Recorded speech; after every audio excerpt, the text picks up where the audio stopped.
நண்பனின் மதிப்பு. ஒரு அலந்த காடில் குரங்கு, யானை, மான் 3 பேரும் நல்ல நண்பர்களாக இருந்தனர். அவர்கள் தினமும் சேர்ந்து விளையாடி பழம் பறித்து சாப்பிட்டு மகிழ்ந்தனர். ஆனால் ஒரு நாள் பசித்த புலி காடுக்கு வந்தது. அது மானை குறிவைத்து பாய்ந்தது. மான் பயந்து ஓடிக்கொண்டிருந்தது.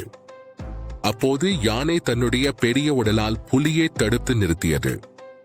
அதே நேரத்தில் குரங்கு மரத்தில் ஏறி பழங்களை எரிந்து புலியை குழப்பியது. இறுதியில் புலி பயந்து காடு விட்டு ஓடியது. மானின் உயிர் காப்பாற்றப்பட்டது. 3 நண்பர்களும் ஒருவரை ஒருவர் பார்த்து சிரித்தார்கள்.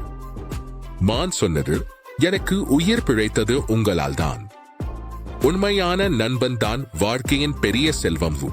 மோரல், சொத்து, பலம் எல்லாம் விட உண்மையான நண்பன் தான் வாழ்க்கையில் பெரும் ஆதாரம். இந்த மாதிரி நல்ல நல்ல கதைகள் தினமும் கேட்க எங்கள் சேனலை லைக் பண்ணுங்க, ஷேர் பண்ணுங்க, சப்ஸ்கிரைப் பண்ணுங்க.